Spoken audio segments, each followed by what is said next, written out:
Assalamualaikum warahmatullahi wabarakatuh. Kita lanjutkan perkuliahan mengenai HIRADC atau Hazard Identification Risk Assessment Determining Control.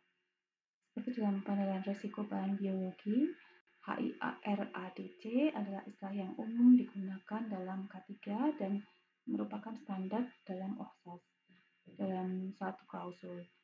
Dalam klausul ini menyebutkan bahwa organisasi itu harus menetapkan, menerapkan dan memelihara prosedur untuk melakukan identifikasi bahaya, penilaian risiko, dan melakukan pengendalian bahaya dan risiko yang diperlukan.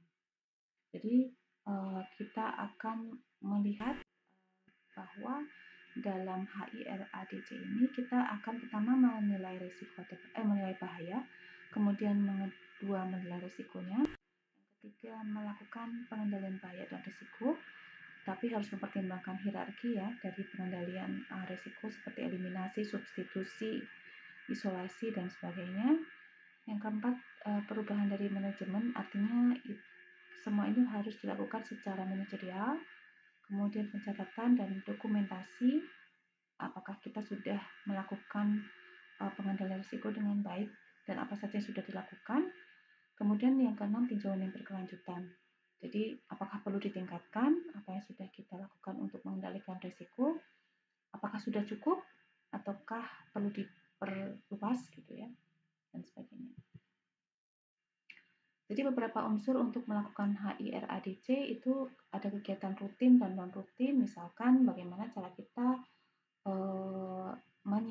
siap siaga terhadap keadaan gawat darurat, bencana alam, kegiatan pemeliharaan yang di luar jadwal pemeliharaan alat, laboratorium, kemudian pembersihan, pengoperasian mesin, dan lain sebagainya. Kemudian semua kegiatan yang memungkinkan semua pekerja atau orang yang mempunyai akses masuk di area kerja itu juga perlu diupdate pengetahuannya.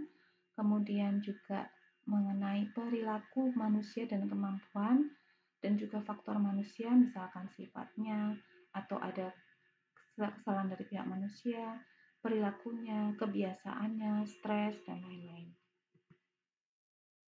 Kemudian bahaya yang berasal dari luar tempat kerja yang dapat menimbulkan efek buruk ke kesehatan dan keselamatan pekerja, hazard atau bahaya yang timbul dari kegiatan, dan infrastruktur baik sarana maupun prasarana, peralatan dan material yang disediakan oleh organisasi atau pihak luar.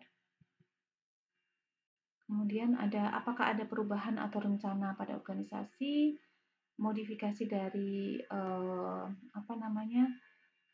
operasional dari manajemen mengenai K3, kemudian peraturan yang mengikat yang berkaitan dengan penilaian risiko, kemudian desain dari area kerja, proses instalasi mesin, kemudian adaptasi manusia terhadap mesin yang baru, dan lain sebagainya.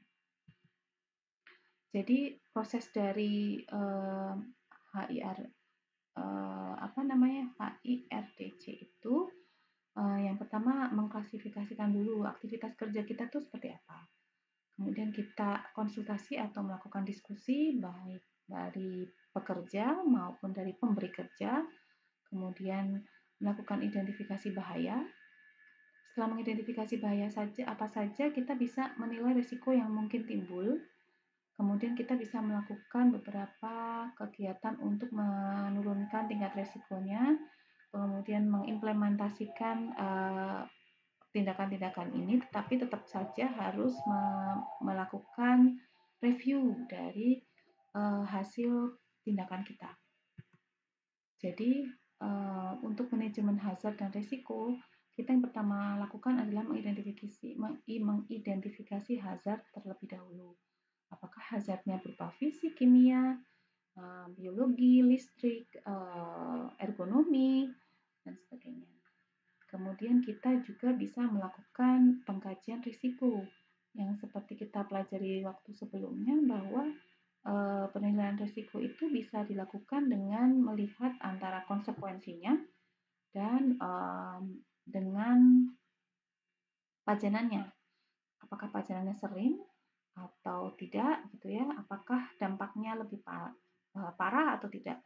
Jadi kalau pajanannya lebih sering terjadi, kemudian dampaknya juga atau efeknya juga berat gitu ya, atau parah sehingga risikonya masuk dalam risiko yang tinggi.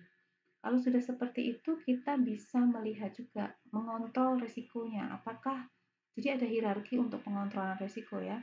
Apakah kita bisa menghilangkan atau mengeliminasi risiko atau bahaya tadi atau penggunaan alat-alat yang berbahaya.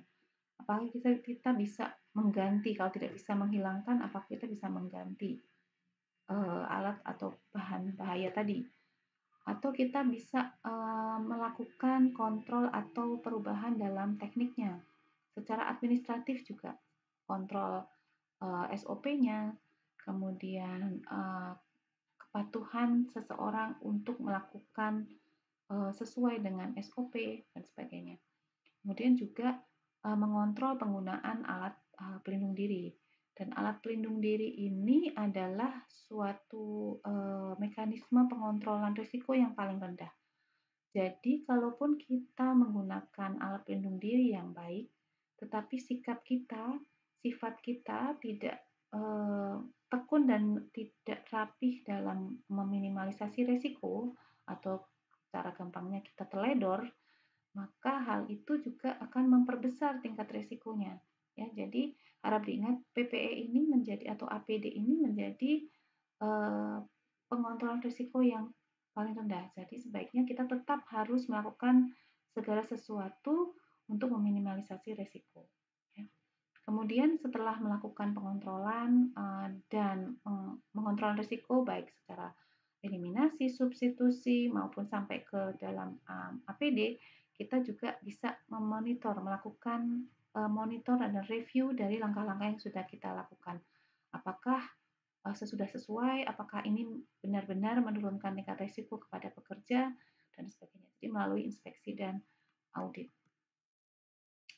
Demikian perkuliahan kita hari ini. Wassalamualaikum warahmatullahi wabarakatuh.